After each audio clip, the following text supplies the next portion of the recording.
Hey there, I'm Kid Wilder, and you join me as I am playing a game called Keyframes. It is also a demo. The release date for this game is still to be announced. It looked like a cozy little game where you get your character who's in college, and you kind of get to explore a bit with your friendships and stuff. It was listed as having romance, but we'll see. Time to take a quiz. Personality quiz. And no, you're not allowed to skip this. And the game also had the option to turn off like the motion blur stuff, the motion transitions.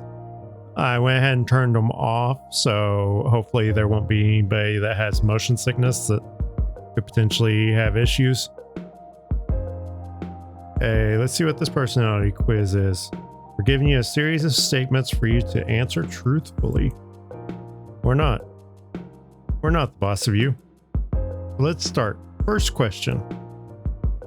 What's your favorite time of day? For me, it varies.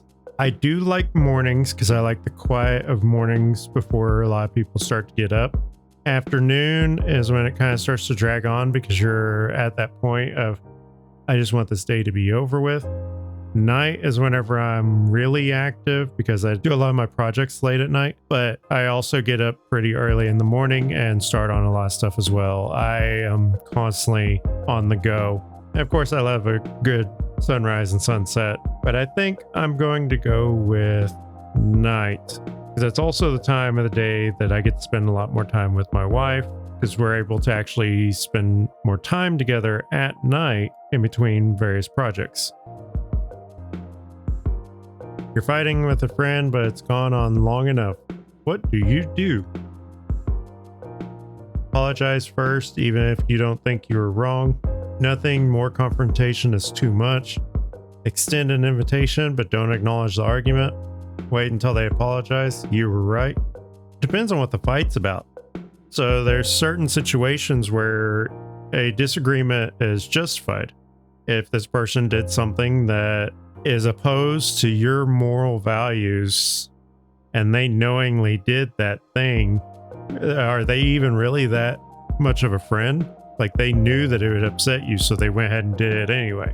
But if you did that thing to your friend and they were upset about it and they were fighting with you, then of course it's going to be your fault, but you may not see it that way. I don't see a good answer on this. This is why I always dislike a lot of these personality tests, because I overthink all of it. Apologize first, even if you don't think you're wrong. I'm rarely ever the one to apologize first whenever it comes to certain things. I will apologize to people. I'm not too high and mighty to not apologize to somebody. If I believe that I was in the wrong, I will apologize. If you can prove to me that I was in the wrong, I will also apologize. If you give me enough time to self-reflect and I come to the conclusion that I was wrong, then I will apologize.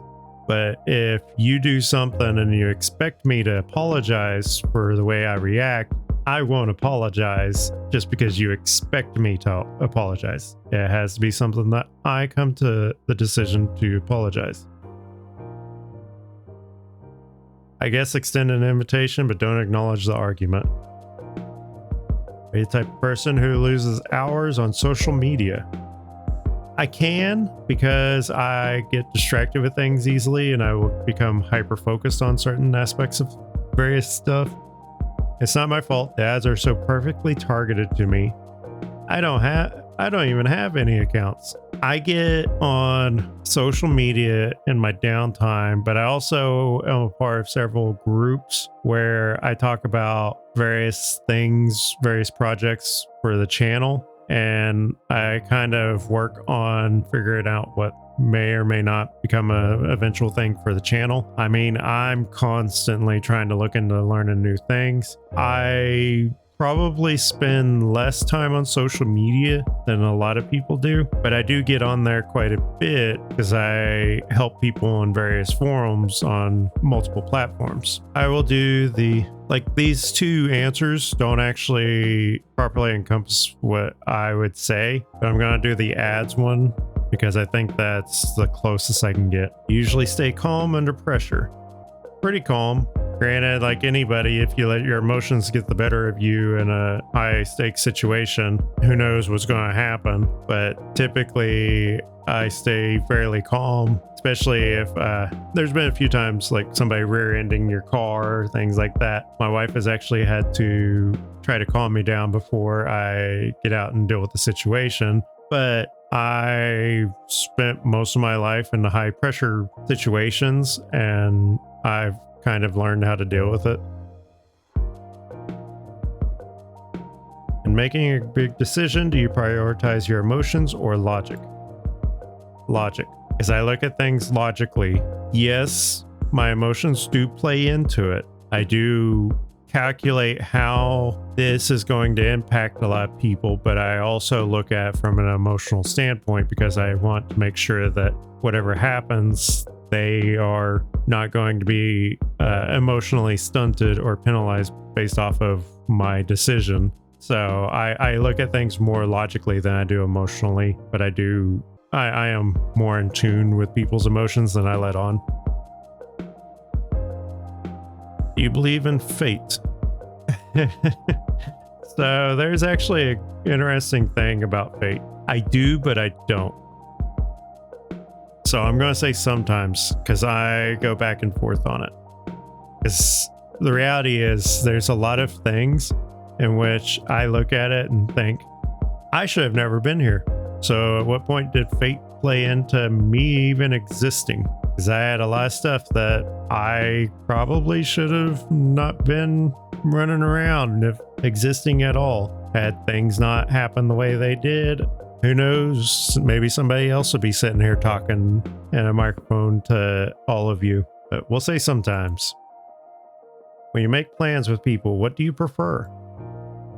Familiarity, you like knowing what you're getting into. Spontaneity, what makes for a better story. A little of both. I like familiarity, but I also like a very slim amount of spontaneity. I don't like a lot of surprises. There are times where it's like, it would be nice to know what's going to happen, but knowing what's going to happen kind of spoils the fun of certain things. At the same time, familiarity allows for you to feel more comfortable. You're not always on edge. So if it's constant spontaneity, you never know what's going to happen. You can't prepare for any event. So then you try to over prepare for every event. So I think a little bit of both. Uh-oh, you forgot to write your paper and it's due tomorrow morning. Well, spend all night working on it. There's no hope. May the failing grade be merciful. Email the teacher and ask for an extension. If I just don't sleep tonight, maybe I can make it. Panic, cry, pray, and then just write for your life. Those last two have happened a lot, but the reality is you can also email the teacher and ask for an extension. There are a lot of professors that will give you an extension, but not every single one of them will. You have to give them a justifiable reason a good portion of the time as to why you needed that extension. See, like whenever I was in college, I was also working long hours in addition to taking a lot of classes. So I was having to balance a lot of different things that were going on in my life, not just between school and work. A good number of times I had to actually reach out to the teachers to see about maybe getting an extension. And a good professor will more than likely give you that extension. Not every one of them will, so don't drag your feet. Do what you can. As long as they can see that you're actually putting in the work, they'll be okay with it. Be honest, are you the type of person that likes taking risks? I take a lot of risks. Do I like taking the risks? Not really, but I still take a lot of risks. I mean, all of life is a risk. Everything you do is a risk, but it doesn't always feel good to take a risk until after the fact. A good portion of the time, it kind of gets you out of your comfort zone. That's how I started this channel. I took a risk. I actually had been looking into how to do a lot of this stuff anyway, because I was wanting to help my wife get her stuff set up. She never did do anything, but I was like, I've got all this information. She decided to go a different route. So I'm going to take a risk and I'm going to try to start recording for myself. So I did. And all of you thankfully have hung in there and supported me on this journey, and I hope that I haven't disappointed any of you as I continue to learn and grow and what all I'm doing. Is every day I try to learn new things, try to build upon it, because I want to bring the best for all of you. So yeah, I like to take risks. Calculating results. Your spring. That's weird. I do like spring. Spring and fall, I think, are probably my preferred seasons, but that's funny that I got spring. These personalities often characterized as bright and charming, always ready with a clever turn of phrase. My wife might say that is very accurate for me. Springs are often excellent people to keep around in a group setting as they grease the wheels for conversation, but be careful to not irritate them. They can be cold if wronged, even superficially. Again, my wife might say that is pretty close to me. She often uses me as a way to start conversations because I will go up and I'll start talking to people. It comes from years of being in various environments in which I had to talk to somebody, so I learned how to just strike up a conversation. My dad's actually amazing at it. He's the type of person that does not know a stranger. Every trip we would go on, he'd just sit there and have a conversation with somebody while they're trying to do anything else. But then they always end up joining in on the conversation, and actually the two of them will end up hitting it off. And yeah. All right. As a spring type, some of your actions and responses are already predetermined, but don't worry. You'll still be able to influence your character throughout the game based on the choices you make. Now let's double check some info. Okay, what is my name? Can I change both, or is it only the one? Wait, no. Don't skip. I accidentally skipped. No, it says skipping. I don't know what that means. I didn't skip though. I was wanting to see if I could do first name Kid, second name Wilder. I can't do Department of Humanities or something else.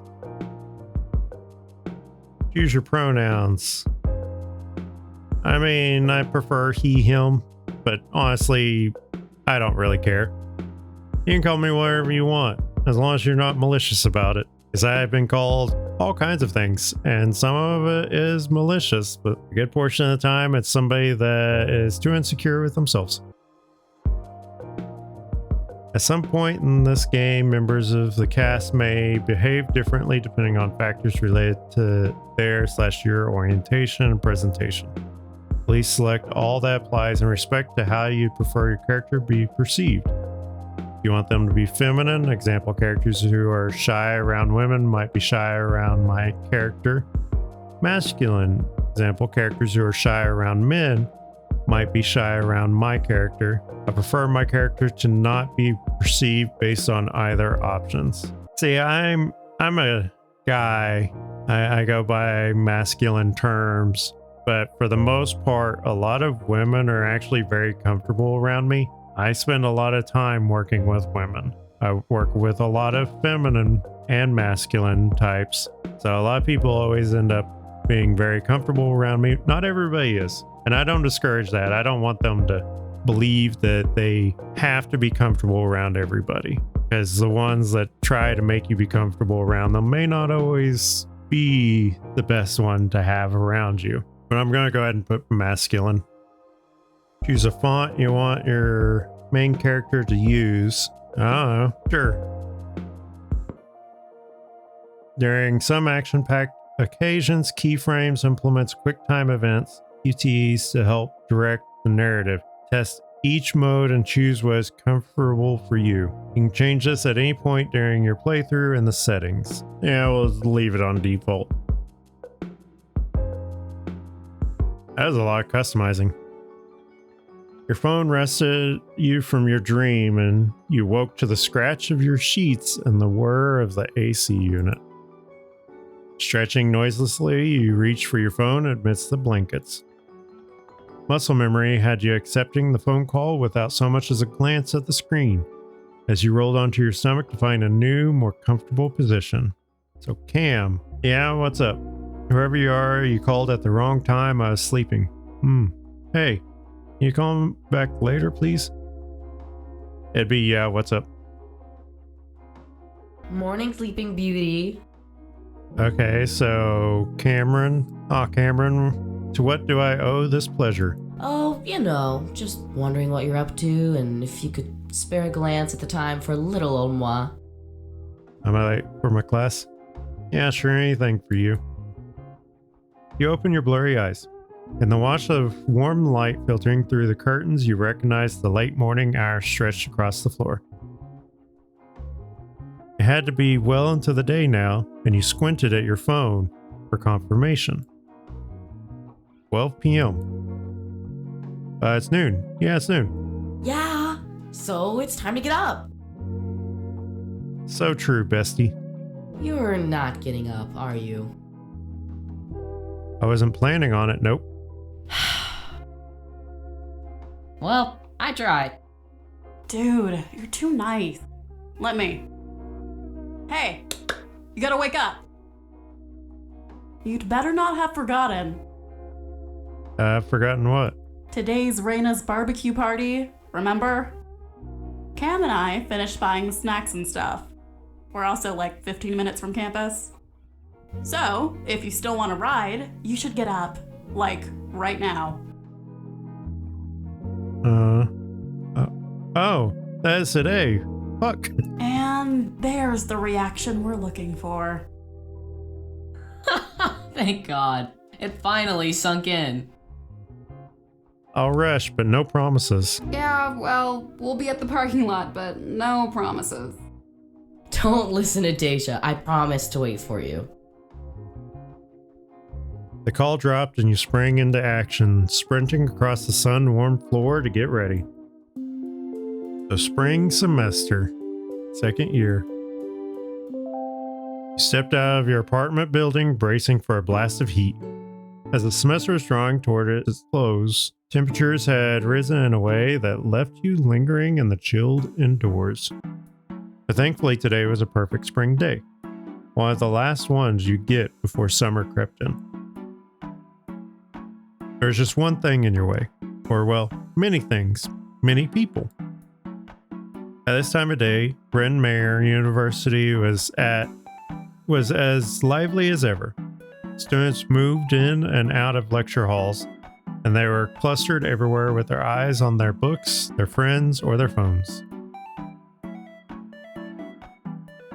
If you hadn't been so hell-bent on finishing your assignments for the week last night, you would have been awake in time for a peaceful morning, and you'd be able to simply walk alongside the crowds, calm as anything.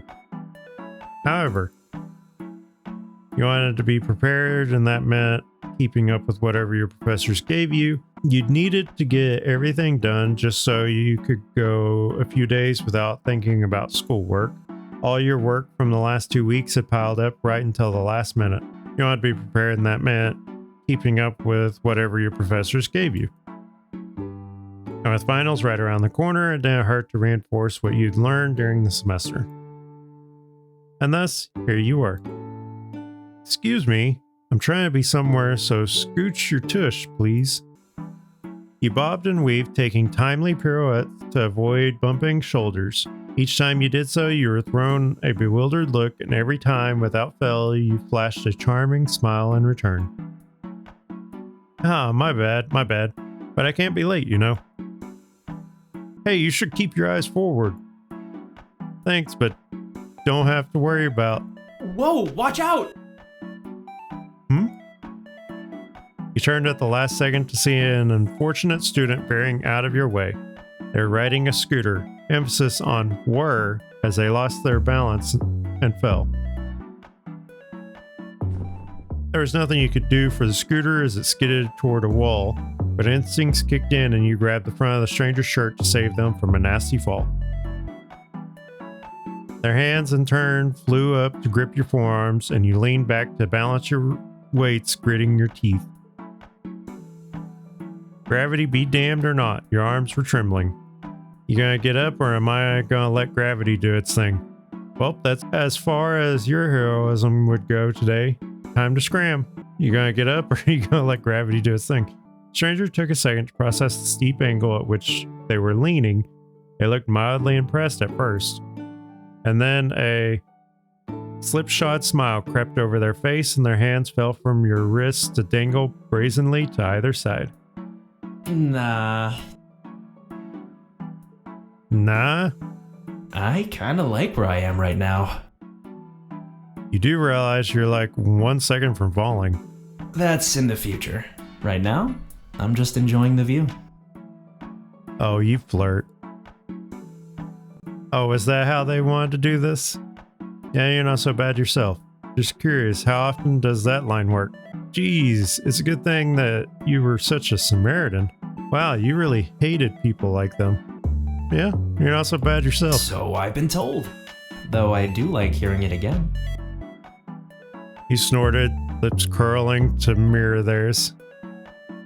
Can I actually take that line back? You're definitely cute, but your ego's bigger than it needs to be. Too late, you called me cute. I'm writing on balls. Mid-speech, the strength in your arm waned and you lost your grip on their shirt.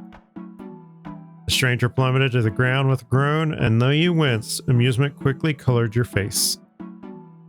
I would say I'm sorry, but I warned you, didn't I? Gravity and all. That you did. But I don't mind getting roughed up a little. I bet you don't. The quips would just keep coming if you let them. Shaking your head with a laugh, you helped them up to their feet. Hold, please. With their index finger raised, they turned to kick up the scooter next to them. After they scrutinized it for any dings and scratches, they hopped on for a more thorough checkup.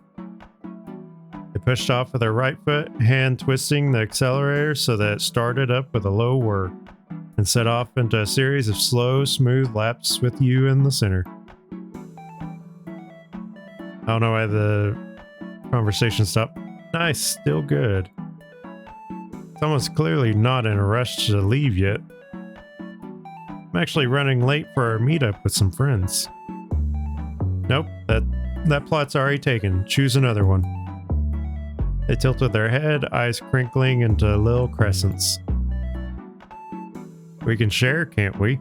I've got somewhere to be. Why stick around? Are you kidding me? I can't just leave after running into you. This is a scene straight out of a movie.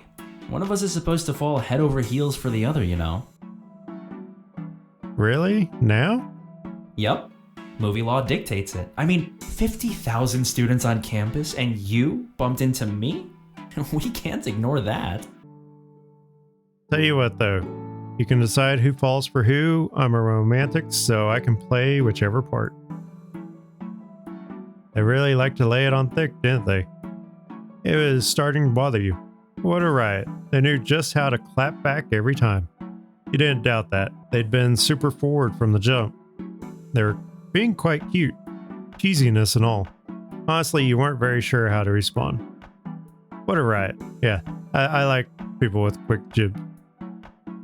The quips, the delivery, it was an art form that they wielded with pinpoint accuracy. Another laugh bubbled out of you, and you wrapped your arms around your middle as your shoulders shook with amusement. How about this? What do you want me to play instead? In that case, you can play the one who fell first. What if this is more of a soulmates chasing each other through multiple lives thing? You mean you don't remember me? We've been together for years. You pretend to fall in love with me. That's sweet. Okay then, you play the one who fell later, but harder. And this is where I walk away, having charmed the pants off you. How about this? What do you want me to play instead? Ah, a twist. Since you have to ask, I'm going to say you're taking the more passive role here. I didn't know you were so eager to fall over again.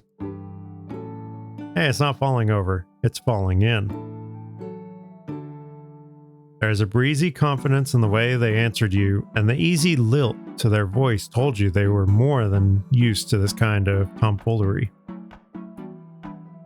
It was tempting to stick around just to see what they'd come up with next. Unfortunately, I gotta go. Don't run into anyone else, okay?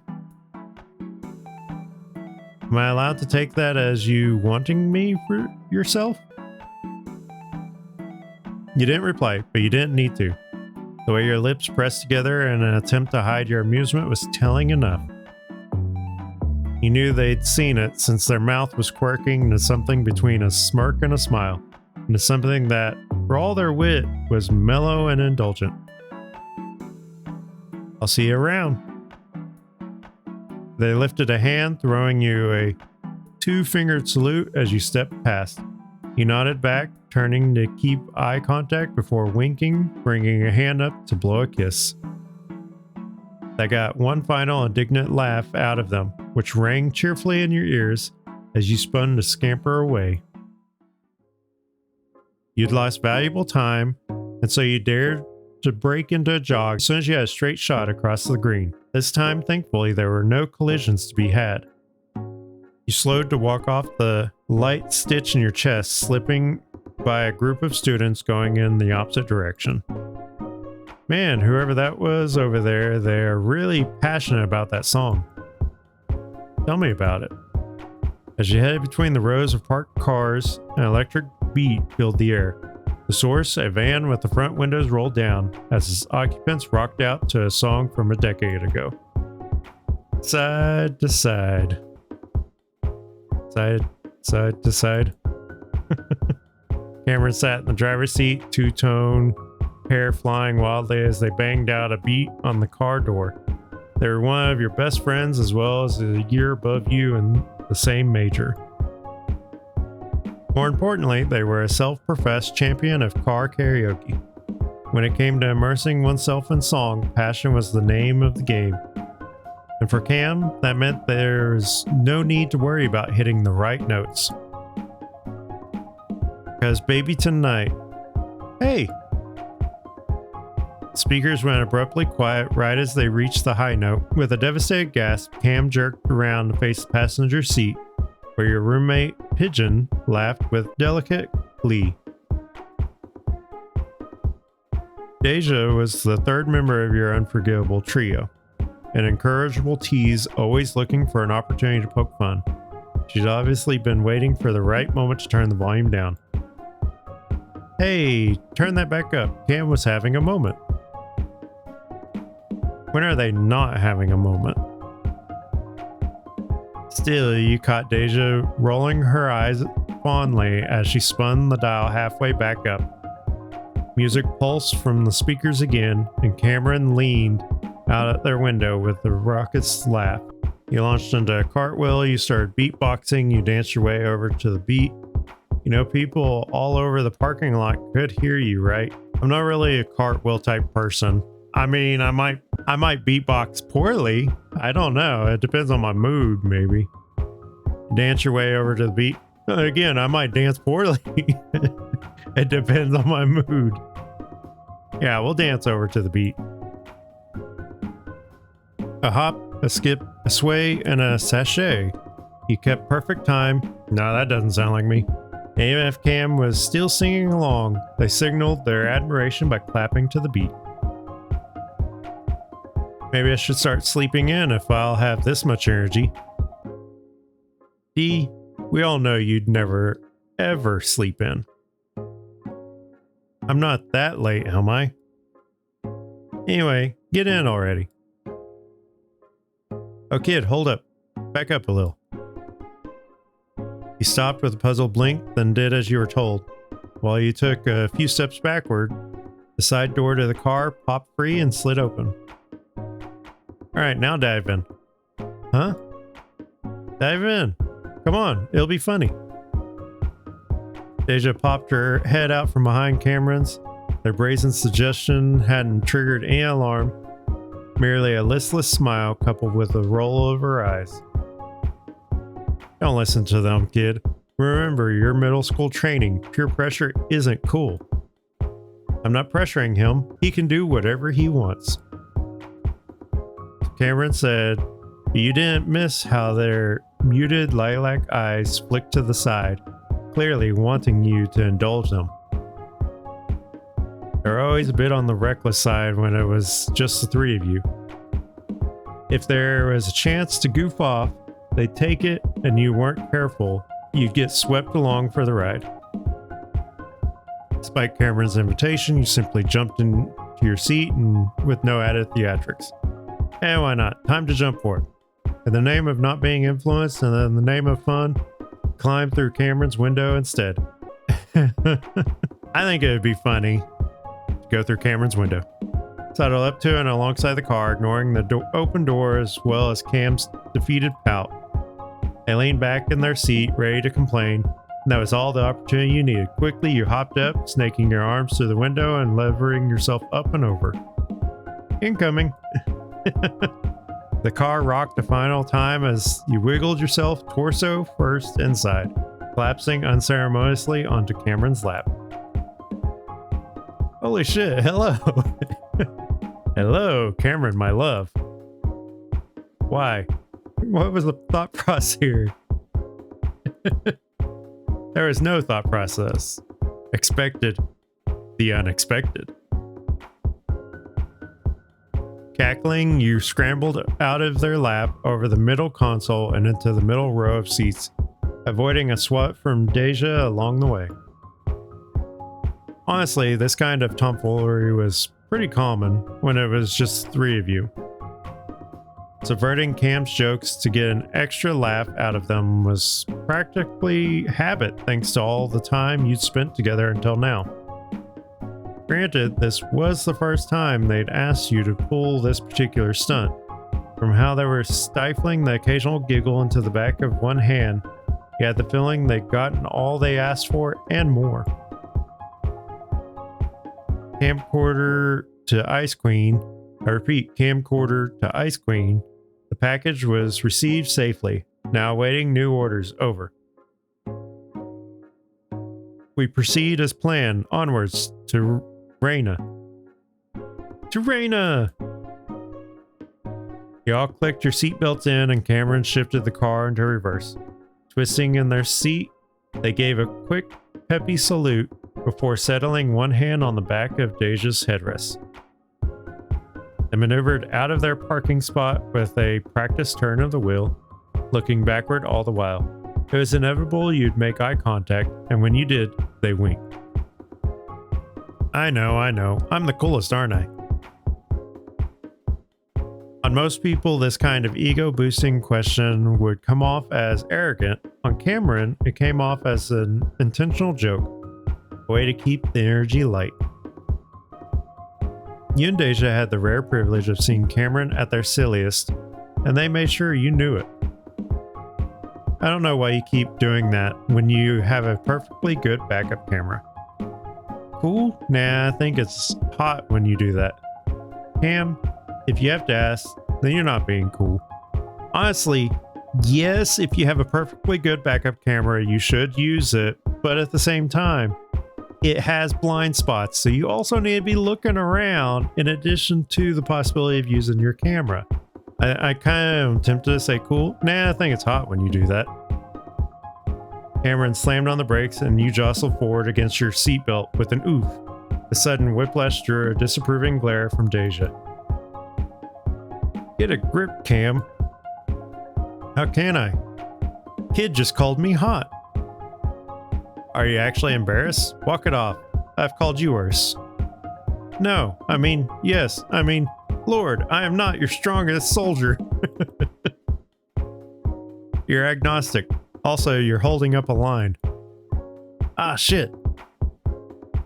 They stuck an arm out the window to wave frantically before switching gears and turning the car out of the parking lot. It took until you were out of the main road for their grip on the steering wheel to relax. A cool breeze fluttered through the front windows and campus buildings rolled by in silhouettes of glass, stone, and brick. Bryn Mawr was an easy first pick for many students. While not overly prestigious, it is a beautiful school set near a cozy town, couched in hazy blue mountains and forests of deep green. The academics here were no joke either. It's been competitive enough that you still felt more than lucky to be admitted into the pre-law track to boot. It was certainly the prettiest and coolest campus you had ever seen. Downtown Fairfield was what really sealed the deal. you'd mostly focus on the academics when choosing this place. I think you'd mostly focus on the academics when choosing this place if you're trying to go for a law degree.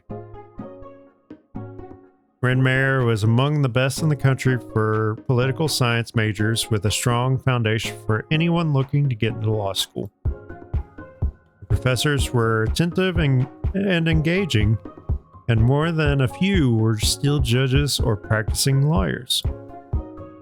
You already had a part-time job as an intern/clerk. You dared to think that you were well along the right track even as a second-year student. Cameron slowed for a speed bump and you heard the rustle of nylon bags in the trunk.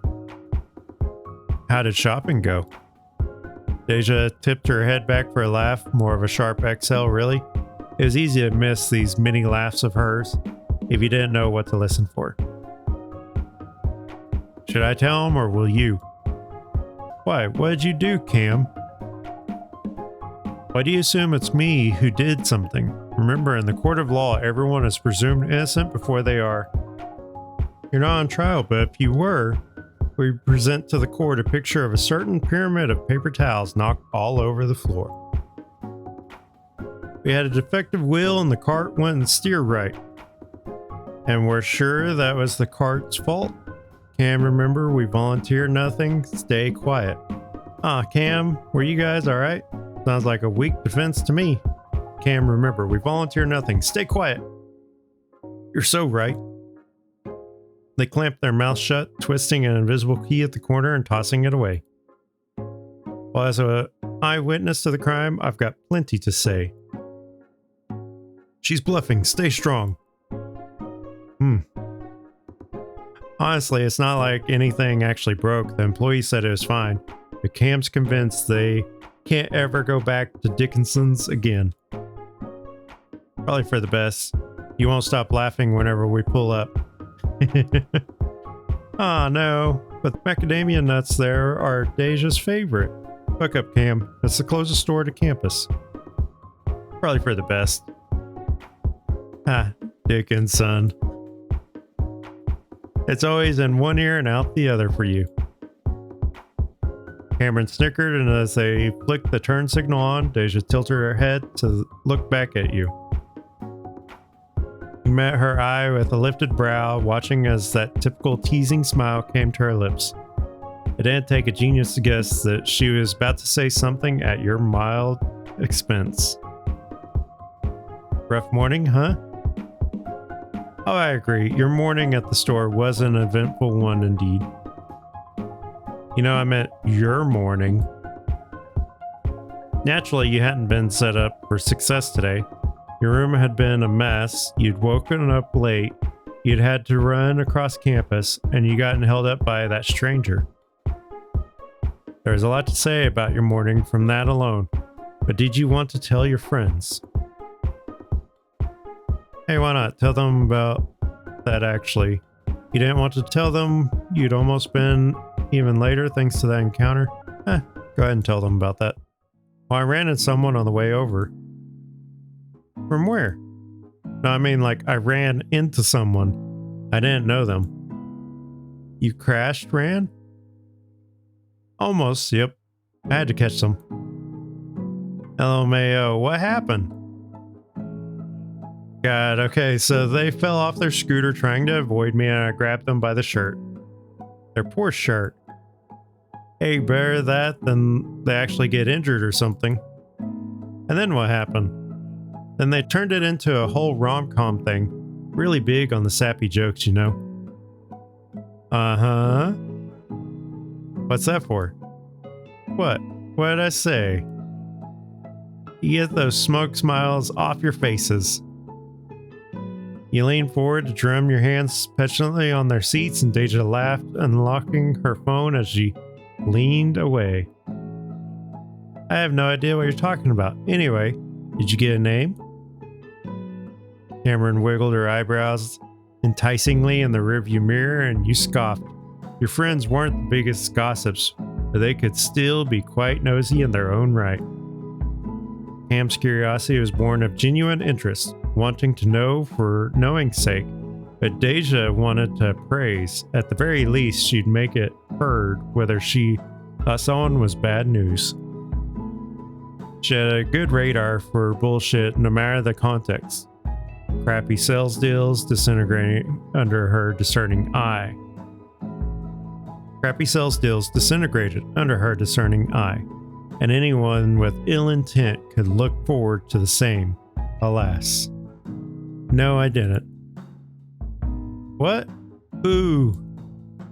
Yeah, how's Deja going to do any internet stealthing now? We just have to run into them again. In the intervening lull, you mulled over that stranger one last time. It was normal to share an encounter like that. You told Deja and Cam practically everything. That had been a little unexpected. You didn't usually share details like that with your friends. No, I tell people a lot of things. Yeah, there'd been little to no chance you would keep a story like that from your friends. It was all par for the course. It's not like it was really a secret, so I can understand why you'd be able to tell them that. To just keep it quiet seems odd. Well, thanks for picking me up anyway. Of course, we can't miss out today. It's so much free shit. Hey, don't forget, we've got work to do first. We will. If I have a lot of Tupperware in the back, that is a coincidence, I assure you. Some of that Tupperware is mine, right? Even if it's not, you can borrow whatever. You blew them a kiss, and Cameron wiggled gleefully in their seat. The rest of the ride was a tangle of lighthearted conversations. Deja and Cam were common fixtures in your life, but you rarely ran out of things to talk about. It was never silent, at least. Deja had the aux, and she'd put one of her playlists on as soon as you'd left campus. Gradually, the trees on either side of the road thinned, and the car entered a classy residential area with quaint homes separated by large lawns and extensive driveways. Is it this one? Yep. Just pull in behind that car.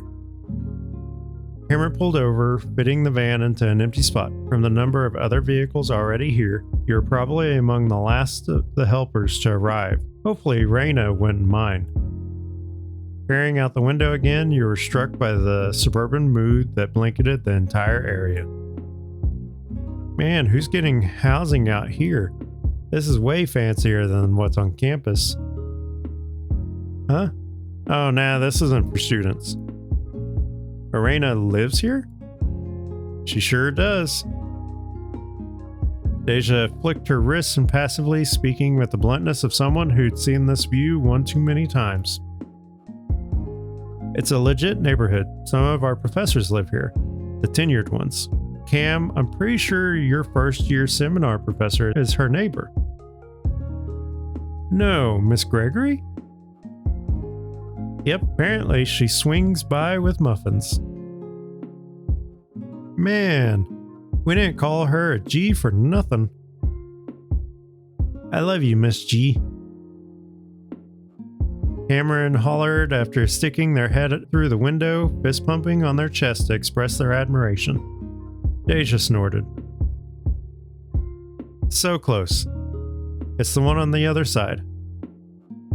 Well, whoever lives on this side, I also love them. Anyway, let's get going. Wait 1 second. The locks clicked shut and the window on Deja's side whirred as she rolled it back up. Well, this isn't terrifying at all. I just need a minute of your time, and I'll let you guys go, okay? I said this was a party that Raina was hosting, right? And I was co-hosting? Yep, I remember, since it was so weird hearing that. What? Weird how? You don't really do parties, D. Not unless it's our birthdays or something. And we're here early to help set up. That means it's an SGB party. Case closed, Detective Wilder. Case closed indeed. Excellent work, Detective Molinares. Deja pouted a little, and the two of you turned away to giggle. The roommate was vice president of the Student Government Board, which organized events and initiatives all over campus. It hadn't exactly been rocket science to guess the real nature of today's party. It was even easier when one considered that Raina was SGB president, though that did bring up one inconsistency. If it's SG business, why not put that in the name? Why is it just a barbecue today? Because it's a test run. We'd like to run this on a bigger scale next year, so we're running a smaller trial first. That's why it's at Raina's place. The other SG people know, and now you do too, but none of the other guests really do. Okay, is that it? Nope, there's something bigger. There always is. She held one hand out to each of you, palm up. You didn't really like being touched by other people, even among friends. You didn't really like being touched by other people, but you had an exception for your close friends. You didn't mind physical touches at all. I don't mind friends touching me. People touch me all the time. I prefer not to be touched by strangers. I am very suspicious of people that I don't know whenever they go to try to touch me in any way, if it's intentional. We'll say, didn't really like being touched by other people, but you made an exception for your close friends. You laced your fingers loosely with Deja's, giving a little squeeze that made her chuckle. Cameron was more enthusiastic, slapping their hand on hers with a resounding smack. While you were at it, you and Cam linked your free hands as well, completing the triangle and leaning in to listen.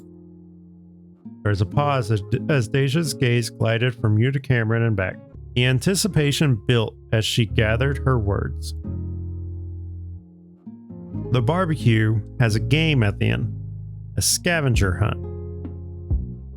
I am asking the both of you from the depths of my heart to take it seriously. It's that serious scavenger hunt, Deja. You know I treat those with extreme seriousness.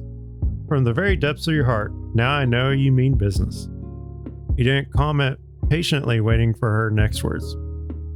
Scavenger hunt, Deja, you know I treat those with extreme seriousness. I know you do, but I'm asking for you to go beyond that. Beyond the usual? What's up with this game, D?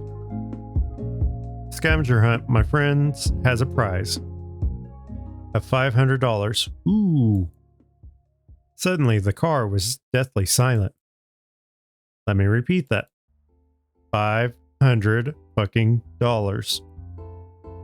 Cameron's tongue darted out to swipe at their dry lips.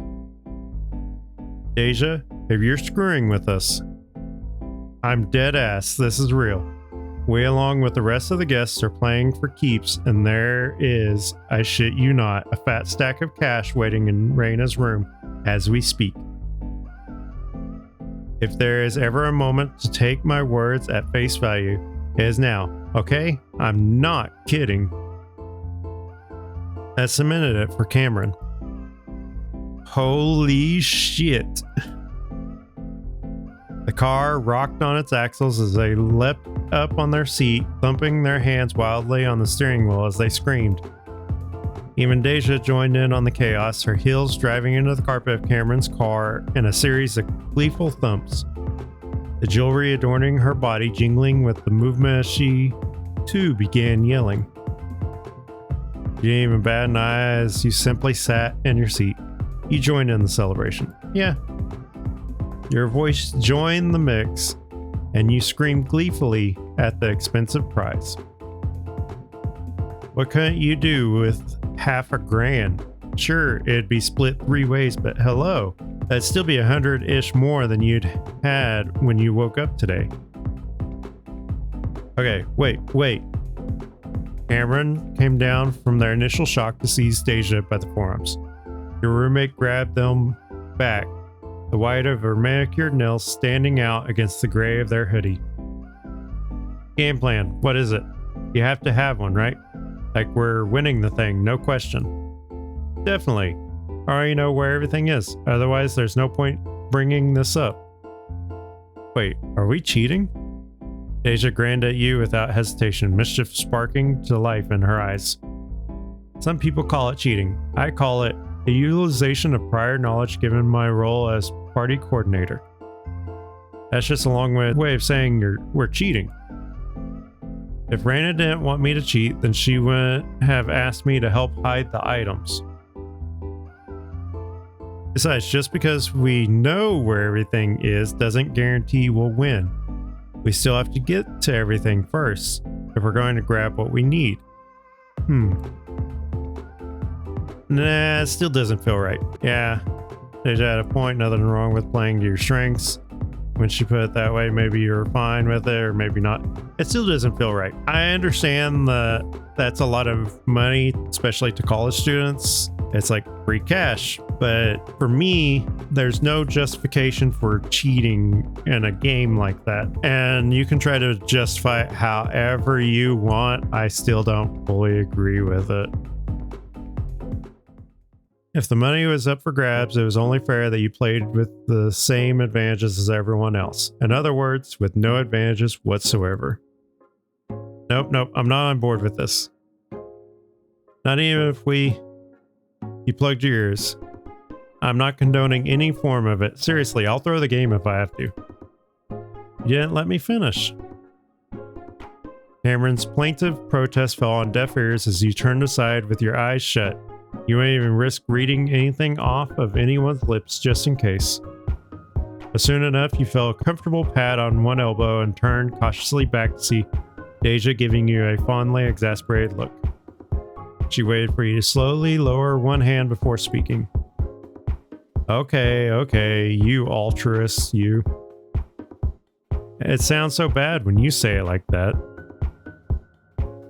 Not as bad as we were planning to be, but it's chill. Cheating or not, that cash is ours. I suppose as long as we're playing honestly, we should. There is a sudden tap on the window and Cameron let out an ear-splitting scream. Deja screeched and turned, flinging herself backwards against the locked door. He lashed onto Cameron with a shriek, and they yelped again as Deja lunged to sock them in the shoulder. Ow! Your pipes, Cam, jeez. You'd better not be doing what I think you're doing, Deja. Damn it, Raina. I almost pissed my pants. Raina peered through the passenger side window, her curled fingers shading her narrowed eyes. Her back to the glass, Deja looked sulkily to one side, stalling as long as she could before she'd have to make eye contact. Why does she look so scary staring in like that? Deja shook her head without answering as she swiveled back around in her seat. Rolling down the window, she fixed Raina with a flat stare. Not that I'm admitting it, but we weren't doing anything. Oh, but you were thinking of it. Past tense. A likely story. Even if I tell the truth, she won't believe me. I can't blame her. This is you we're talking about. Like you weren't on board with the idea. At the accusation, Cameron only looked away, whistling a random tune. Whatever. If it helps Raina, my lovely roommate's got too good of a conscience to let us do anything. Raina turned her scrutiny on you, and you smiled nervously. Hi. You weren't sure if she didn't know you well enough to accuse you, or if she did know enough to let you off the hook. Either way, she relented with a sigh, her shoulders slumping as she relaxed. Fine, I believe you. Or I believe your roommate. I'm hurt. Raina scoffed before finally stepping away from the window. Okay, come on out. You guys aren't just here to have fun after all. Doors opened and shut, and you lined up next to each other by the van. Raina paced slowly back and forth, her fingers tinted in front of her as she eyed you up and down. What's the status so far? For starters, we've been waiting for the stuff you're buying, so hopefully you've got everything on the list. At a heavy price, yes. Cameron lowered her head solemnly, pressing one hand to their collar as they sighed. You smiled, knowing they were thinking about all those fallen paper towels at the store. Unless you guys bought something extra, we shouldn't be over budget. But anyway, if you can get everything to the backyard, we can finish setting up the tables. We're on it.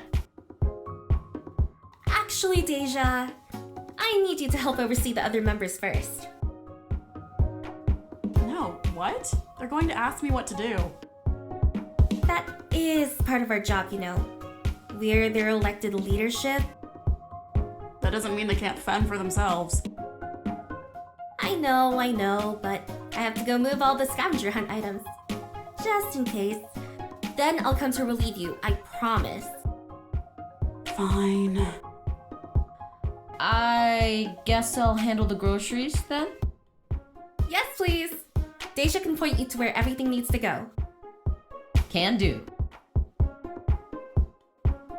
Cameron jabbed a button on the key and they headed to the SUV's rear with Deja. You were about to follow, but Raina put out a hand to stop you. I've got a different kind of task for you. You're gonna help a friend of mine finish making these damn cupcakes. Damn, what did those cupcakes do to you? Exist. I knew I should have gone with cookies. Yeah, you probably should have. Or pie. Pie's better. So here's the deal. These cupcakes were supposed to be finished an hour ago. The guy you're helping knows what he's doing. You might know him for it, actually, unless you live under a rock. It's fine if you don't. It's not important. What matters is he's only one person, and I may have hit him with a really tall order. So she made a grand but uncertain gesture, waving one arm vaguely toward the house. Help where you can, alright? And I mean, wherever you can. The clock's ticking. Is there something I should be watching out for specifically? Yeah, I heard you the first time. Relax, Raina. I got this. It's just cupcakes. Well, that's not foreboding at all. Yeah, is there something I should be watching out for specifically? Trouble. In any and all shapes. Interesting. Raina sighed, her head tipping to one side as she folded her arms. Sorry, it's just that my friend's sorta finicky. I do believe you'll be alright, but just in case, I've got a couple of notes. 1. He's going to insist he can take care of the cupcakes himself. Don't listen to him. We need to expedite the process. 2. He's a little on the skittish side, like a bunny, so don't do anything to spook him if you can. Sure, no problem. Okay then. With a jingle, she pulled a spare house key from her pocket, handing it over with a peppy nod. I leave him in your capable hands. Once you're done, come find me in the backyard. I'll be around somewhere. Thanks a bunch, kid. And like the spring breeze, Raina left in a flurry of pink. This room is very blurry. You step through the front door, half expecting to find yourself in a life-size version of a pink plastic dollhouse. Surprisingly, the living room was just that, an average living room found in any house in the Northeast. Bummer. Maybe you shouldn't have expected much considering the exterior wasn't doused in baby pink. Back to the job. A sweet, warm aroma led you across the living room and through an archway on the other side into the kitchen. There's something stooped behind the kitchen island with blonde hair and a green sweater. They bent even farther, leaning down to swap trays of batter in and out of the open oven. That'd have to be Raina's friend. You doled out a few rhythmic knocks on the wall as you entered, trying not to startle him. Knock, knock. The door to the oven snapped shut, and with a fresh batch of cupcakes held in one mitted hand, he turned to you, lips parted in slight surprise. There was a moment of hesitation visible on his face before it thawed into a genial smile. Hello, can I help you? Hello. There's only a couple of words, but you noticed the lilt in his voice. The vowels softly rose and fell. lending him a melody that threaded even the simplest of sentences. A foreign exchange student, maybe? There were plenty of those at Ren Mayer. Hi, Raina sent me over to help pick up the slack. Her words, though not mine. Did she now? Okay, well, she didn't use those words exactly. My point is, I'm the one who's helping you. He nodded once before placing the tray on the stovetop and shaking off the oven mitt. I see. I've got it covered, but thank you. She said you'd say that. I'm supposed to insist on helping you. But between you and me, I don't really want to be put to work. And so this is me, insisting. What can I do? He raised a brow as he thought, but after a moment he nodded a second time. Well, I put the last batch in already, so all that's left is decorating. But you need to let your cupcakes cool down before you decorate. Okay. There's barely any space on the counter when you join him, thanks to the wire racks crowded with rows and rows of cupcakes. A number of them were already frosted, but there were plenty that hadn't yet been decorated. Yeah, if you decorate them too soon while they're still warm, it actually melts the icing or buttercream that you put on it. Even if you do whip or any of that stuff, it heats it up and melts it, so then you just end up with it running down. You want to let it cool down. Starting to see why Raina told me to come help. Waiting for the cupcakes to cool was the most time-consuming part. We'll be done in time. You can also put them in the fridge after they cool for a little bit. Just enough. You can kind of put them in the fridge and it'll help cool them down a little bit faster. If you have a bigger enough space, you could even do freezer to quick cool them. But you gotta be careful with condensation and stuff. He gestured to a row of piping bags filled with a rainbow of different colored frostings. Do you know how to use these?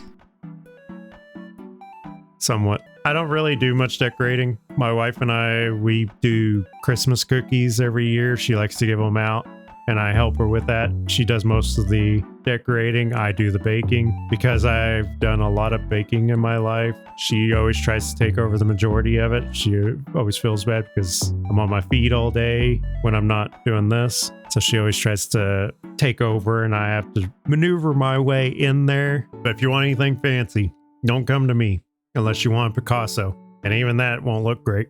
It'll look very abstract. You didn't, and you let him know as much. You didn't, but you pretended otherwise. Luckily, you did know. Easy peasy, lemon squeezy. Then, please, be my guest. Well, don't say that. Now you're making me nervous. Feel free to praise my work. Prepare to be impressed.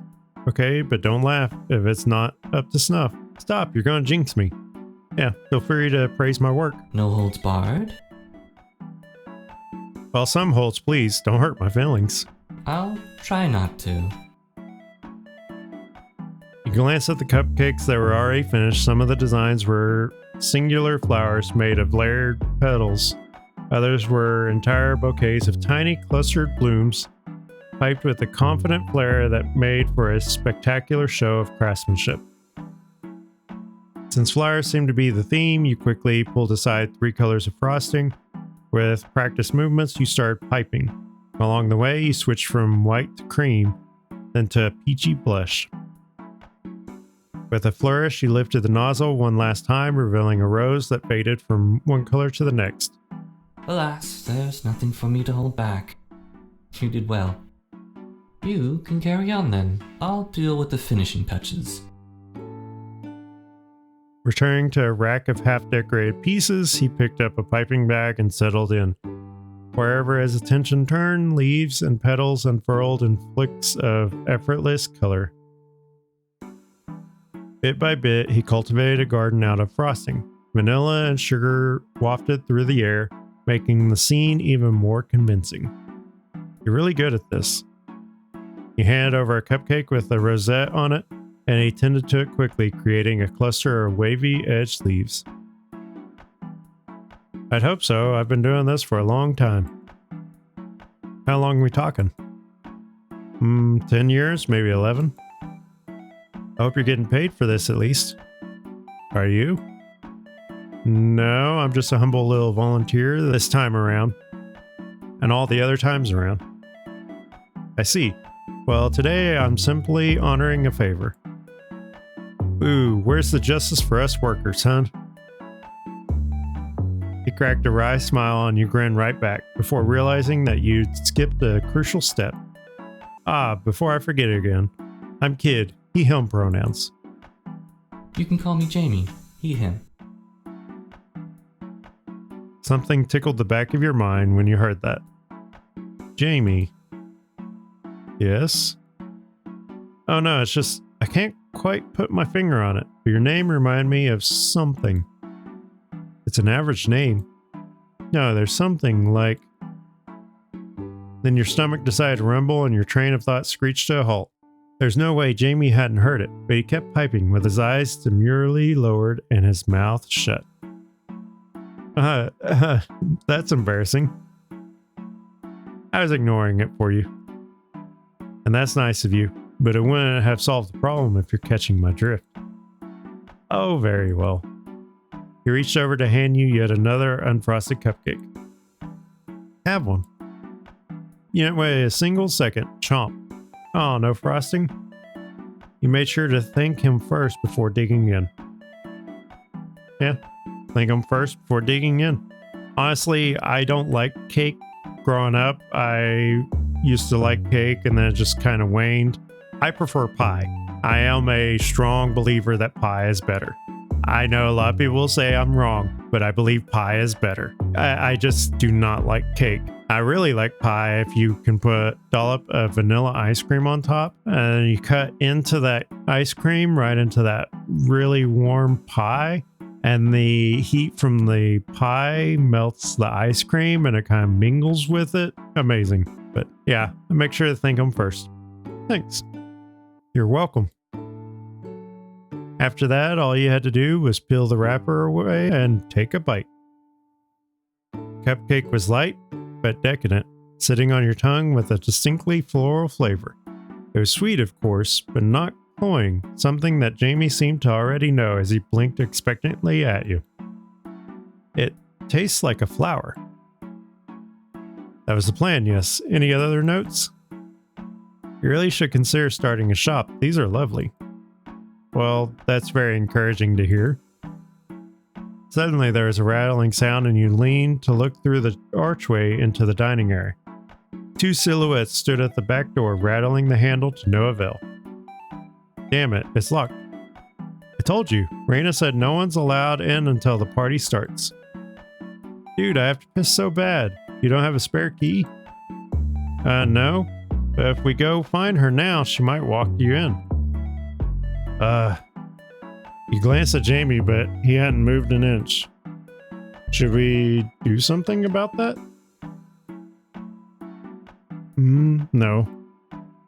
There wasn't a shred of hesitation in Jamie's voice. While he looked between him and the door, the silhouette shrank away from the curtain as the unfortunate volunteers gave up and left. Why not? I don't want people in here. Raina's words from earlier resurfaced. Skittish like a bunny, he didn't strike you as the timid type after talking, but now you were starting to wonder if there was something else going on. Still, there were a few things that felt as bad as being unable to find a bathroom on time. What would that volunteer do? Beg Raina to let them in? Drive all the way back to campus? It'd be quick in and out, simple as that. If you open the door now, you could still get their attention. There had to be a reason Raina kept the house off limits. You'd keep the door locked. It's a horrible situation, but I would have tried to find Raina and ask if it was okay if they could come in, because it is Raina's house. Okay, Raina locked the house up anyway, so... With the final glance at the door, you moved to pick up another cupcake. Jamie did the same, though he was finished piping an entire flower by the time you got one layer of petals down. He was moving at a clipped pace, his eyes fixed on his work as he let the silence between you stretch on. Felt like he was waiting for you to do something. Judge him, maybe for refusing to help others, or ask him to explain himself in more detail. There is a slantwise way to do that, without sounding like you're accusing him. So, I think almost all the other volunteers here are student government. I'm guessing you're not, since you only said you were doing Raina a favor. That's correct. I'm not either. Deja, the vice president, I'm her roommate, so we came together. Us and... There was that rattling again from the front door this time. And it was followed by the familiar scrape, then clunk of the lock turning. Huh, maybe that's Raina. Wiping your hands, you walked briskly into the living room, intent on investigating, only to hop aside as the door swung open much faster than expected. Excuse me. Without further ado, a student dashed right past you, disappearing down the hall. The second student leaned through the door to shout after them, still holding a spare key ring. Raina says we get 5 minutes, so hurry. Whoa. They flinched, realizing they were standing next to you, and you put your hands up in an automatically placating gesture. Hi. Hi, wait, how'd you get in here? So Raina gave you a spare key. You changed the subject on a near hairpin turn, looking in the direction where the other student had gone. Uh-huh. Well, as long as I'm waiting for my friend, I'm gonna sit. The front door clicked shut behind them while you quietly reached out to relock it. They moved across the living room, only to glance into the kitchen and pause, perking up with evident glee. Yo, Cupcakes, did you do all this? No, I just started helping with the decorations. Yeah, who made them then? I'd probably call out for Jamie. Wasn't he still in the kitchen? Should be. Jamie, you still in there? What? At that, they stepped straight into the kitchen, looking around as you trailed in after them. Oh, there you are. There's a half-decorated cupcake left on the kitchen island, as well as a piping bag. Jamie was standing in the dining area far enough away that it was clear he tried to stay out of sight. Hello. I didn't know you were here. Oh, but this makes sense. Geez, this is a ton of cupcakes. Mm-hmm. And why are you here? Oh, we had to use the restroom. Not we, my friend. Right on cue, footsteps came back from elsewhere in the house. Jamie stepped back toward the counter. His shoulders sloped downward, and the volunteer next to you raised their voice. Hey, in here, you're not going to believe this. What? Why are... Oh, hi, Jamie. The first student peeked into the kitchen, then scampered in with a wide smile. Their eyes were instantly glued to Jamie, to the point that they almost pushed by you on their way in. These two had their way, they'd be behind the kitchen island in a second, cooing over the finished cupcakes. But 2 steps in, Jamie put a hand up, his expression polite but distant. Please stay on that side of the kitchen, I'm still working on these. You've been in here making cupcakes the whole time? And if we told people it was Jamie in the kitchen, our guest list would have exploded. As they spoke, the second student reached out and Jamie smoothly plucked the half-decorated cupcake off the island counter before they could touch it. He picked up the piping bag with his other hand, finishing the rosette on top instead of replying. It didn't help much, if anything. It gave the volunteers something else to talk about. I swear these things look almost too good to eat.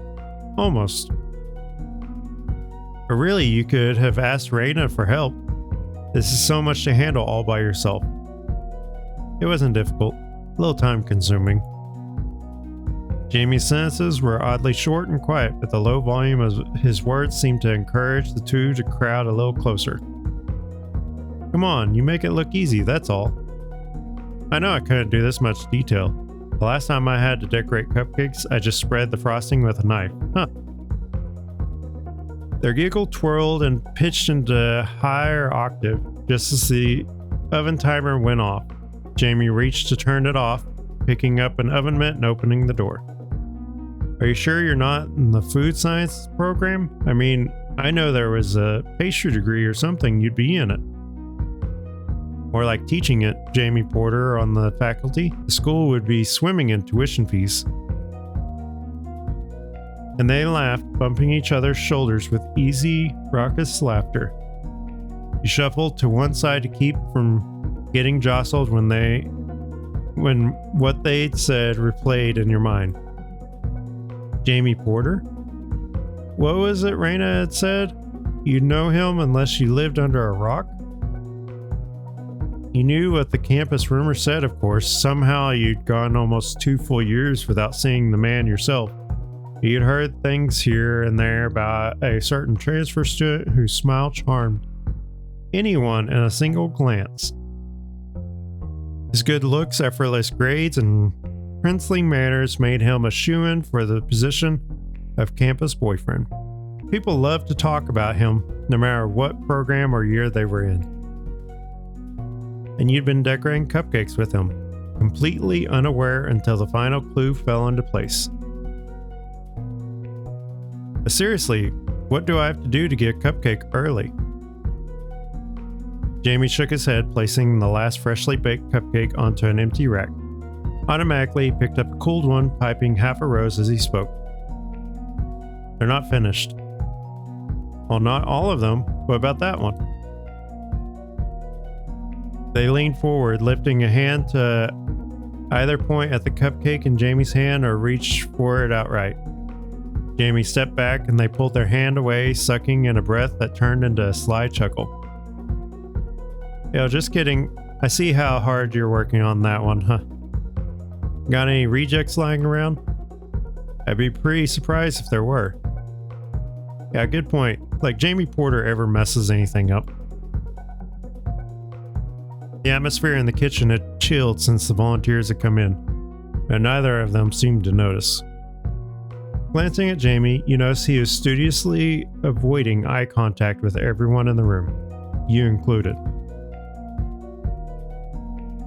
Okay, your stats. Your choices and keyframes can impact your main stats, which are divided into 4 categories. Here are some examples of how they manifest.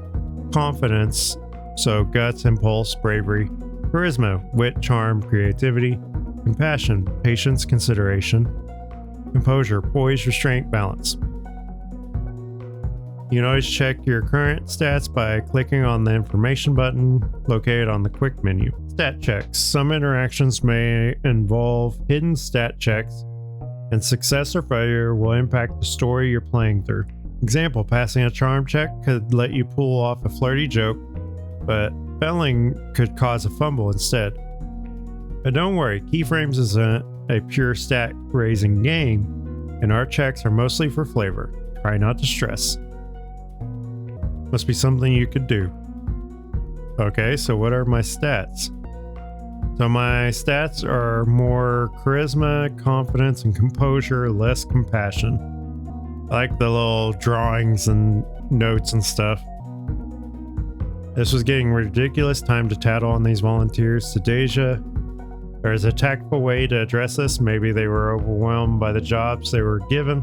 Okay, enough was enough. These volunteers had to go, and you'd send them on their way. Were they really tone deaf? You let them know they were making Jamie uncomfortable. I mean, probably the bottom one. There is a tactful way to address this and give them a different job, but I'm not going to be overly aggressive about it.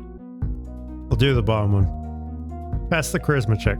With a delicate sigh, you shaded your eyes with one hand, pretending to shield your vision as you looked to one side. This is embarrassing. What did you say?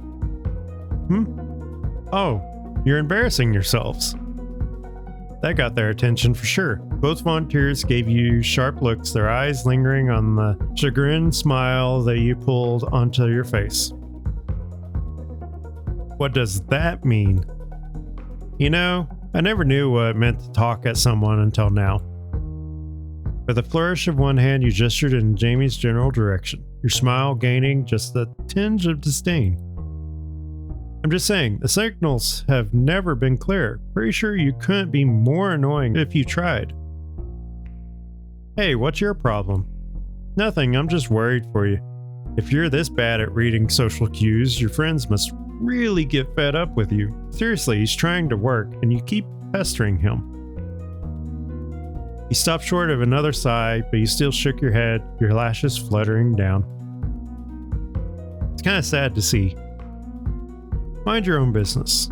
Believe me, I'm trying. Unlike you, I was told to help out here. What were you supposed to be doing?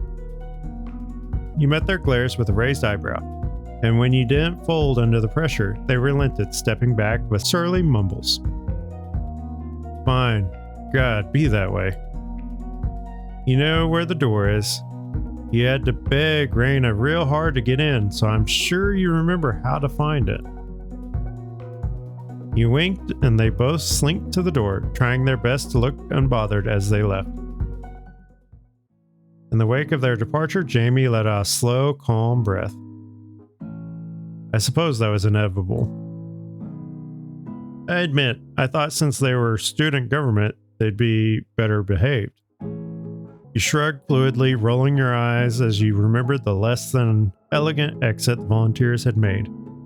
Before your mood truly soured, you shook yourself free, shooting a rueful smile sideways at Jamie. Shows what I know, huh? He lifted and dropped a shoulder, busy sliding a fresh rack of cupcakes between you. Well, it wasn't entirely unpleasant, I suppose. You sure about that? Every cloud has its silver lining. This time I'd say it was listening to you shut them down in a minute flat. You're welcome. If only I could frost cupcakes that fast. In any case, I do appreciate you trying to help. Only trying? He actually rolled his eyes a little at that, just enough to let you know he was holding in a laugh. Jamie stepped away for a moment, checking whether the final batch of cupcakes was still warm. You stayed to the side, finding a steady rhythm and piping some flowers in quick, careful succession. You glanced at him once or twice as you worked, noting the way he angled his face away from you. Now that he knew you knew who he was, there was a wariness in his posture that hadn't been there before. He was Jamie Porter, after all, and you'd gone to some lengths to clear the other volunteers out of the house. If there was a time for you to go all starry-eyed on him, it'd be now. He didn't want others finding him in the house for that very simple reason, and thinking back, Raina's hesitation when she'd sent you here made complete sense. How many are left on your side? He asked you a throwaway question, and you glanced away to count the cupcakes within reach. Even if you're trying to keep your cool, the musical lilt of his voice was hard to ignore. Fewer than 10 left, not too bad. It does go surprisingly quickly provided there are no distractions. When he looked at you, he had a small smile on, the same polite peach crescent that he'd greeted you with when you first met him. It didn't look like there were any hard feelings about everything that had happened, at least on the surface. Maybe he did wait for you to finish more cupcakes on your side before he reached over to start adding any details, but he did add them. For all intents and purposes, you had your workflow back. The number of undecorated cupcakes dwindled steadily, and you even tried your hand at a few leaves and vines once you felt up to it. Eventually, Jamie tapped his finger on the counter, breaking your focus. Okay, the last batch needs another 10 to 15 minutes to cool, so you can finish up and then go to Raina. You sure I can stick around? It's fine. You can tell Raina I'll be finished in time. Couldn't really hold it against him. If he wanted some time to himself, it was as good a time as any to get back to the others. If you say so, I'll make sure to tell her about all your heroic cupcake exploits. Please don't exaggerate. She'll expect even more from me next time. You left through the back door, making sure to lock it behind you. Immediately, you were hit by a wave of sound, chatter, and clatter in equal measure as students hustled back and forth across the lawn. Geez, you knew Raina went hard on the school-sanctioned events, but you didn't think she'd go this far for a trial run. And speaking of, skirting around groups of other students, you looked high and low, circling around the most crowded parts of the yard. Toward the back, the property transitioned to the riverbank, and it was there that you spotted Raina, standing under a grand willow tree with her hand to her chin. There she was, time to check in. Oh, this was the prime time for a little prank. No, not a prime time for a little prank. I'm checking. Hey, Ray Ray. Kid, my dear. She looked over her shoulder, her signature smile blooming on her lips as she spun on the balls of her feet. Okay, so how'd everything go? Raina regarded you with a concerned tilt of her head, her smile cooling a little. I heard there was an interruption, maybe? Yeah, but it's pretty quick. I get why you were worried, though. Uh-huh. Anyway, your friend said he'd definitely be done on time, and that's why I'm back. You were careful not to state said friend's name out loud. Raina arched an eyebrow, and a knowing glint entered her eye as she held her hand out for you to return her spare key. And how'd you get along with that friend of mine? The rumors were right. That man was unfairly hot, and you were thankful for it. Wherever the rumor said, he'd been kind of cold. Mean, even. Raina had put it best, he was skittish and for good reason. You were a little relieved and a little bemused by how normal he'd been. You'd helped him because Raina asked you to, and you didn't really care for his company past that. Raina had put it best, he was skittish and for good reason. At first, I didn't get why he wanted to keep the doors shut, but then... yeah. You know, that kind of thing, people getting in his space happens to him a lot. He's developed a kind of sixth sense for avoiding it. Well, you were gone a while, so I'll trust you're the reason he'll do just fine. Thanks. Raina clapped her hands softly together, bobbing on her feet as she slipped back into administration mode.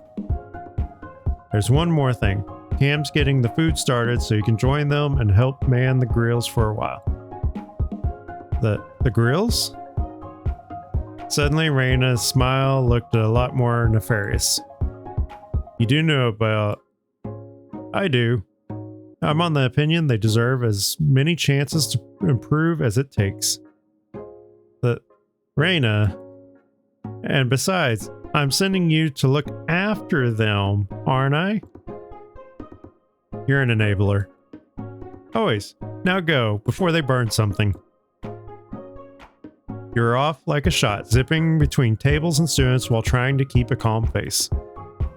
Cameron wasn't a bad cook at all. The problem was they'd be working near an open flame. You wouldn't go so far as to say they were pyromaniac, but, well, they tended to call fires pretty, and they had a fondness for staring right into them. You could smell coals catching up. Oh no. Skidding into the scene, you whipped an accusatory finger up to point at a certain ill-assigned grill master. Cameron Molinares, don't you dare. Cameron yelped, spinning around with her hands and a pair of tongs held toward the sky. Kid, I was just... You have the right to remain silent. Anything you say can be used against you during our next department meeting. Bruh, I haven't even started grilling yet. You're still in violation of the Magna Carta by being within 5 feet of an open flame. Aw, you don't have to invoke that, do you? The grill covers the fire, so... They deflated with a dramatic sigh, peeking at you with furtive hope. You, Deja, and Cam had a number of binding agreements between you. Thanks to various incidents over the past 2 years, the Magna Carta is one of the more serious ones. That didn't mean there wasn't room for leniency. Of course, you just had to be sure it was safe leniency. Well, the good news is Raina sent me to help you. Just promise to take this seriously. Cam's eyes sparkled and they pressed a curled fist to their chest, nodded, and turned to find you an apron. You're officially on the line with trusty Cameron as your head chef.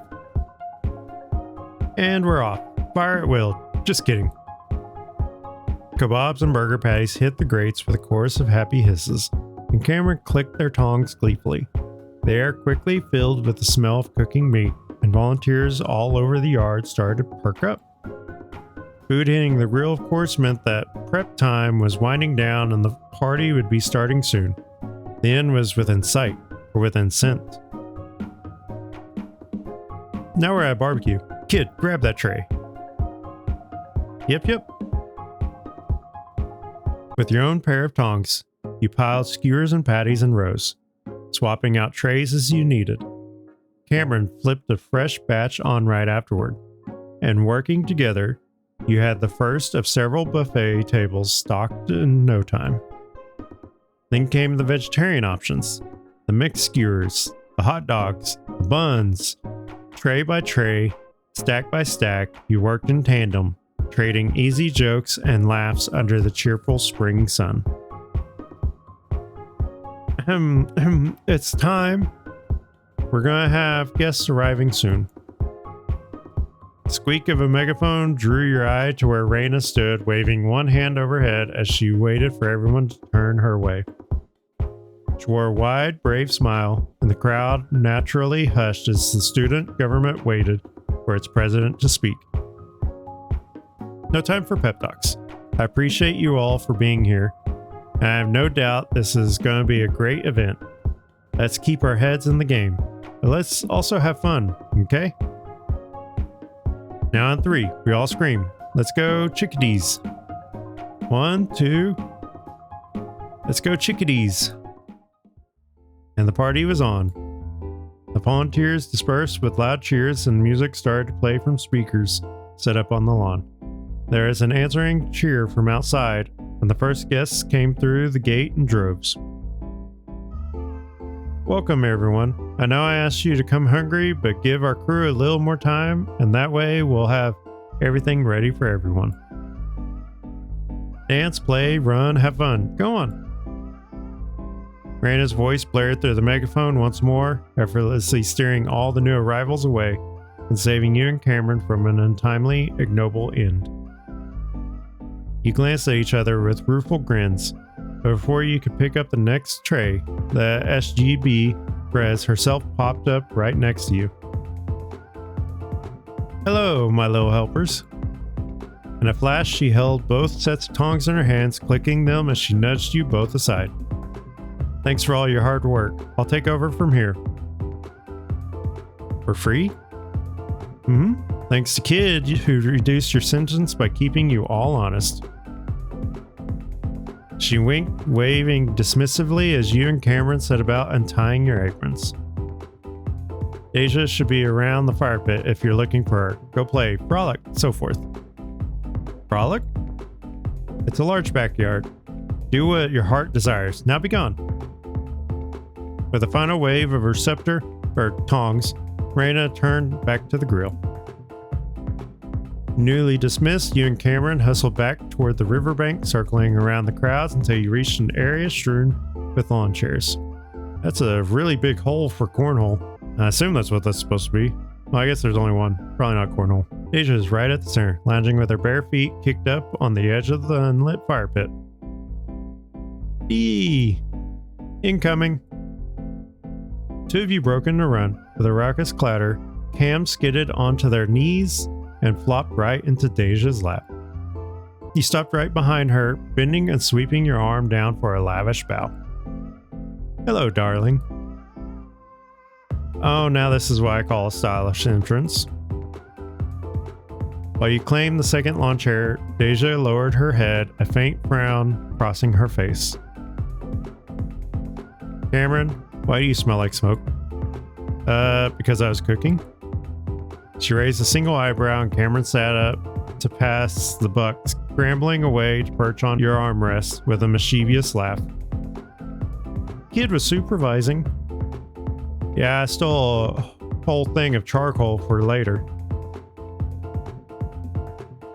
I'm kidding. Raina put us both on grill duty for a bit. You should have seen the folks prepping the food earlier. They were putting skewers together so fast I thought I was seeing double. Were they working outside? Pretty much. I heard someone say they weren't allowed in the kitchen, so yeah. What were you up to, kid? I was indoors decorating cupcakes. What? That sounds more like fun than work. Not necessarily. I'm going to guess it was an unholy amount of cupcakes. Something like that. The impulse flickered briefly into your head to reveal who you'd been helping, but before you could raise the point, Cameron stretched out on the grass with a cozy sigh. Ooh, well, we finally get a little downtime. Deja, how about you?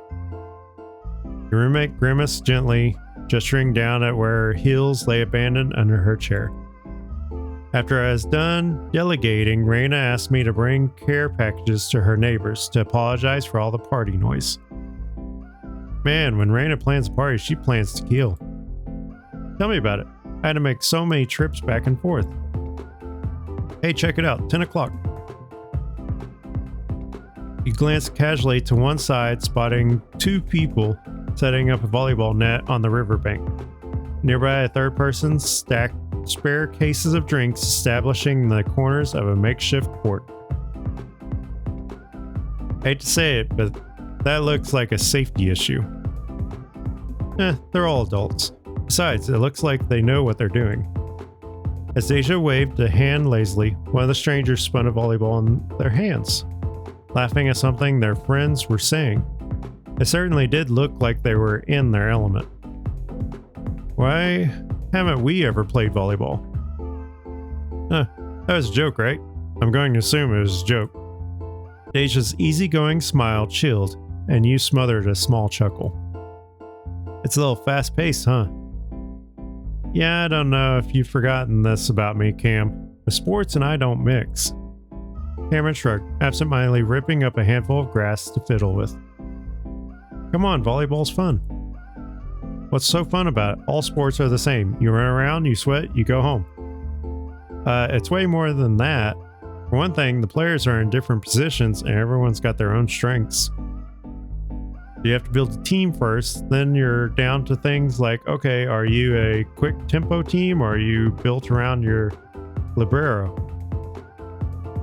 Around your what? And then if you're an aggressive team, what happens if your rivals are aggressive? Or what if they're really defensive? Then you've got to adjust on the fly, and the whole time you've got to keep the ball moving like whoom and blam and shoop.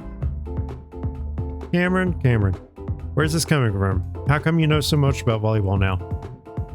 Anime. Cameron, that's anime. In real life, I'm going to sit in the shade and I'm going to relax. I'm going to kill you to get your heart rate up a little, D. You laughed softly to dispel the rising tension, and Deja gave you a sharp look before her expression softened into something calmer.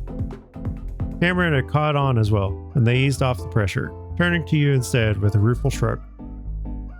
Wait, have you actually played before? I haven't. Yeah, I've played before. Oh, then you could play with me sometime. I mean, not today. Maybe fate was listening though, since in the next instant you heard rapid footfalls on soft grass. Running up to you was one of the volleyball players, the one who'd had the ball. I think we're actually going to call it here before we get too far into this, since the last video that we did was over 2 hours. This one's actually kind of pushing close to 2 hours, but it's actually been really fun. I definitely recommend it if you like the visual novel romance stuff. It has a fun little mechanic for it because of how everything's kind of set up. You do little skill challenges. We didn't get to do any quick time events. I was hoping to get some of those in earlier. I imagine we probably would do some in the volleyball, but I'm sure you are probably not wanting another 2 to 3 hour video, but this has actually been fun. I hope you enjoy it, and I will see you on my next adventure.